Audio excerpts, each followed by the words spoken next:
Hello everybody, it's been a while. ShadowRock here to give you your Mega News Roundup for the week. We got Rockman X DiVE, of course, we always do, some Tower Saviors, and a lot of fan community developments as well. So, I only have one question for you guys. Are you ready for round 2? That's right. Move over, X and Zero. You're not the only guys that can have multiple forms to draw from for a mobile game. Introducing Sigma X4 second form, who is your newest Dive Fest character coming this week. What I find really hilarious about this is that on the Rockman X DiVE Asia Twitter, they put in their tweet hashtag not as boss this time. Typo aside, it's really hilarious to me because, I mean, they did put X4 Sigma's first and third forms as raid bosses, and I guess they didn't know what to do with the second form, so they decided to make him playable. Let's not forget, however, that Reaper Sigma, the first form, did incorporate some of the second form's moveset into his own for Dive. So in a way, technically, he is a boss. His intro animation even starts out in his Reaper form, before transforming into the second form and showing off his skills with that scythe, with that trademark goofy grin that we all love him for. Speaking of, the first skill is called Scythe Throw. As the name implies, he throws that scythe forward, and when it hits, it does release lightning on either side just like he does in his own game. As been the case with the last few character trailers, we also get a sneak peek at one of his passive skills, launching 4 shoulder boomerangs at once and gaining the Death Scythe status that I'm sure we'll find out when he launches after his first scythe throw. The second skill is another attack in his repertoire, the Laser Eye, which appears to be amazing for crowd clearance, especially as the laser splits in two, essentially attacking half the entire screen, or even more. X4 Sigma second form will be coming as part of Dive Fest on January 13th, until the next week, January 20th. That's not all that's coming this update though. Oh no, we got quite a bit more. July 26, 2019.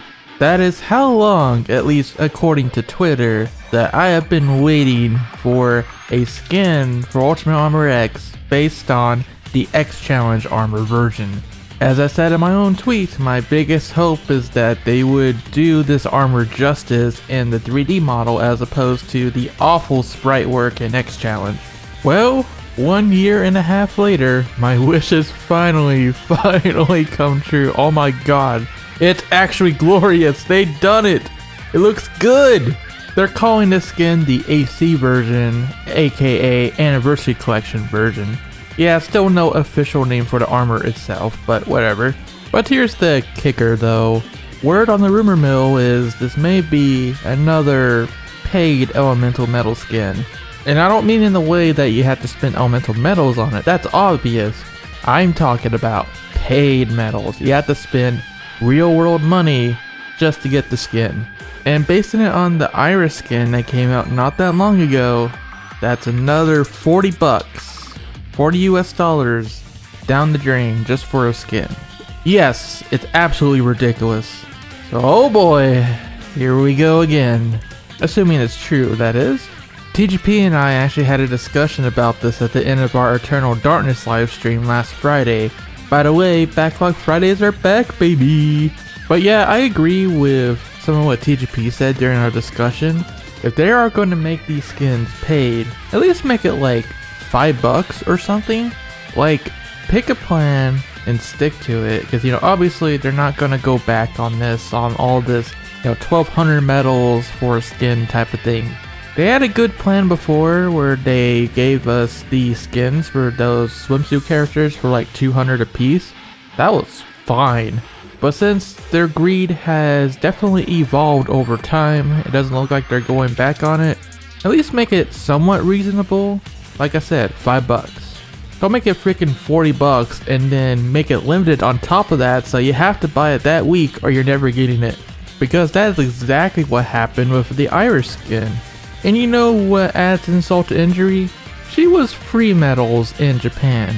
you didn't have to spend real world money on her. But on the Taiwan version, oh, nope, gotta pay up, man. That's just awful. We'll see what happens this week, but if you really want this skin, get ready to pay up, basically. Or, you know, take that $40 and buy a better game. That sounds good too. To bring us back to the world of positivity, however, well, okay, it's hard to be positive right now, even though the year just started, but bear with me. You know what's a feature we've been clamoring for since this game came out? Friend battles for PvP, private rooms, the ability to play with your friends, or in my case, the fans on the live YouTube chat.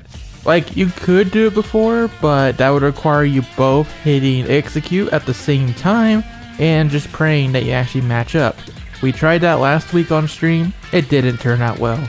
But finally, this week, on the 13th, the PvP friend system is coming. And it was shown off in a new dive time video from producer Yoda, where he reveals that private rooms are indeed a thing. What you do is someone opens a room, you put in the code for it, and then you both hit execute and you're ready to go. Yes, this mode was a very long time coming. We honestly needed this a year ago, but it's finally here, and now we can play with our friends, our fans, and maybe even do dive tournaments now. That's exciting. The last thing we got for this update is they are doing a rerun for the Boomerang Kawanger Spacetime Jumper event stage. Once again, you get to say okay Boomer and get more memories for his chip. That's pretty much it. It's just a rerun. But it's something to do, I guess, to show off that new Sigma character and skin. Assuming you either pull him or you wail hard enough for the skin, so yeah. That's all we have for the deep log itself, but the Tower of Saviors collaboration event with EXE DiVE is still going on. They're adding a new ultimate stage called the Brutal Armor Giant, along with Vile himself. They're also bringing in Black Zero with the challenge Unleash the Inner Power. Finally, joining the Polar units is Magma Dragoon. Yeah, he's coming to Tower of Saviors. Maybe he will be the next boss character to become playable in EXE DiVE. I mean, they've been hinting at it pretty hard. I won't bore you with all the little nitty-gritty details about the game itself, but yeah, enjoy the new artwork, it's pretty dope. And if you do want more details, of course, we have links in the description. Additionally, Repboy21XX on Twitter shared some chibi drawings from the collaboration itself. Oh, I see some emoji material here. Especially with that sax. That is just hilarious. Luckily for us, Manicu Derp on Twitter also separated all these into PNG images so anyone can use them. Awesome. But hey, since we're heading towards that territory anyways, let's talk about some fan developments around the community. First up, as of yesterday, Mega Man Maker version 1.7 has finally been released. This is actually the last update that developer Wrecking Programs is going to be working on before he moves on to other projects like 30XX. However, Mega Man Maker will still be updated thanks to a new team. So thank you for all the hard work Wrecking Programs and team. You guys are doing an awesome job, and now let's actually get into what is in 1.7. Thanks to the new trailer that released, it pretty much sums up everything that's going to be here. Obviously, we got new tiles, backgrounds, enemies, gimmicks, and music from across the series. There are too many to list because they added a lot. But oh god, they brought in those enemies from Mega Man 9 that just takes you on a ride. That's crazy. Next, we have 13 new weapons like Napalm Bomb, Gyro Attack, Super Arm, and many more. Our new bosses for the update include Quick Man, Yamato Man, Freeze Man, and Strike Man. I watched some footage of the Strike Man fight, and he is actually a lot more aggressive than he was in Mega Man 10. Guess you could say his aim is more on the ball this time around. Additionally, we got new server features. The examples shown in the trailer show how if you forget your password for the server, you can simply go through the process of changing your password. You can report levels too for things like if it's unbeatable, if it's offensive, or not safe for work. More excitingly, however, we have a revamped Wily challenge, complete with adjustment sliders. You can set the length, the amount of lives you're gonna have, the quality of the levels, I guess based on how many thumbs ups they get, and apparently the difficulty option is coming soon. Moving on, we got a really cool idea here. You now have the ability to change the music for a stage as the player is going through the stage, in the middle of the stage. This is really nice for level builders, but also pays off for the players because now we can listen to appropriate music based on the environment we're in. There's a lot of customization here as well because you can have the music changed on the screen transition or on either horizontal or vertical lines. You can even change what music plays when you defeat a boss. That's pretty cool. Aha, but we saved the best for last. Wait a minute. This music, it sounds familiar. Not exactly from a Mega Man game per se, but... Oh my god! They did it! Roll is playable in Mega Man Maker, let's go!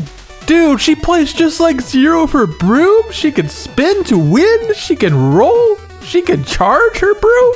What? Oh my goodness, they got Tango and Beach. That's awesome. You know, Tango doesn't get enough love. What do you mean they're not done yet? They still have 2 new bosses? Fireman and Splash Woman? Come on, guys, you're killing me here. Dang, guys, this is just crazy.